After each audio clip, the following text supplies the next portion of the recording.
ಇದೇ ಇವತ್ತಿನ top stories ಆಗಿತ್ತು. ಇನ್ನೀಗ ಸುದ್ದಿಗಳತ್ತ ಗಮನ ಹರಿಸೋಣ. ರಾಜ್ಯ ಸರ್ಕಾರದಿಂದಲೂ ಕೂಡ ಸುಪ್ರೀಂ ಕೋರ್ಟ್ಗೆ ಮರು ಪರಿಶೀಲನಾ ಅರ್ಜಿ. ಹಾಗಾದ್ರೆ ಏನೆಲ್ಲ ಪ್ರಸ್ತಾಪಗೊಳ್ಳುತ್ತೆ ಇದೀಗ ಬರ್ತಾ ಇದೆ ಬ್ರೇಕಿಂಗ್ ನ್ಯೂಸ್ ನಲ್ಲಿ.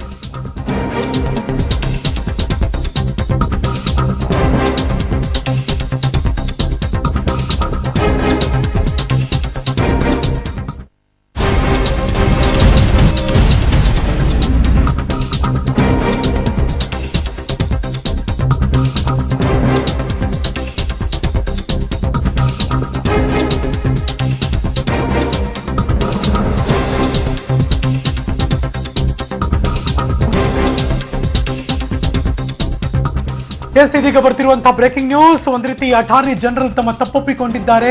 ವಿಚಾರಣೆ ಸಂದರ್ಭದಲ್ಲಿ ಅವರು ತಪ್ಪೊಪ್ಪಿಕೊಂಡಿದ್ದಾದ್ರು ಯಾಕೆ, ಏನು, ಇದ್ರ ಬೆಳವಣಿಗೆ ಬಗ್ಗೆ ಇದೀಗ ಬರ್ತಿರುವಂತಹ ಬ್ರೇಕಿಂಗ್ ನ್ಯೂಸ್.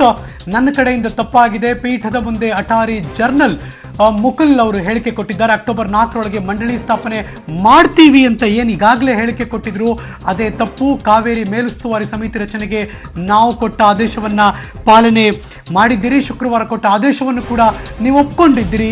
ಇದೇನಿದು ಅಂತ ಕೋರ್ಟ್ ಕೇಳಿದಾಗ ಅದಕ್ಕೆ ತಪ್ಪೊಪ್ಪಿಕೊಂಡಿದ್ದಾರೆ ಅಟಾರ್ನಿ ಜನರಲ್ ದೀಪಕ್ ಮಿಶ್ರಾ.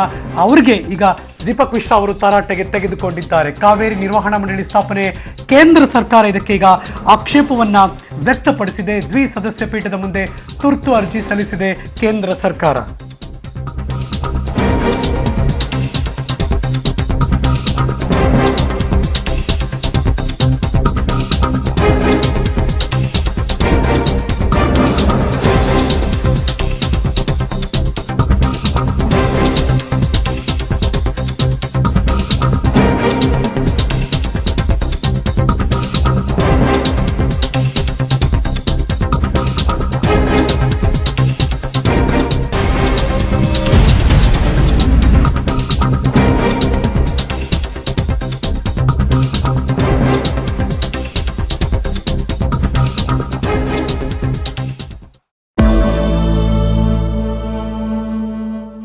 ಮತ್ತೆ ಕಾವೇರಿ ಅಧಿವೇಶನ ನಡೆಯಲಿದೆ. ಸುಪ್ರೀಂ ಕೋರ್ಟ್ ತನ್ನ ಆದೇಶವನ್ನ ಪಾಲನೆ ಮಾಡದಿದ್ದರೆ ಕುಣಿಕೆ ಬೀಳುತ್ತೆ ಅನ್ನುವಂತಹ ಒಂದು ಮಾತನ್ನ ಅಧಿವೇಶನದಲ್ಲಿ ತುಂಬಾ ಗಂಭೀರವಾಗಿ ಚರ್ಚೆ ಮಾಡುವಂತಹ ಸಾಧ್ಯತೆ ಇದೆ. ಇವರು ತಮಿಳುನಾಡಿನ ಅಧಿನಾಯಕಿ, ತಮಿಳು ಮಕ್ಕಳ ಪಾಲಿನ ದೈವ ರೂಪಿ ಅಮ್ಮ.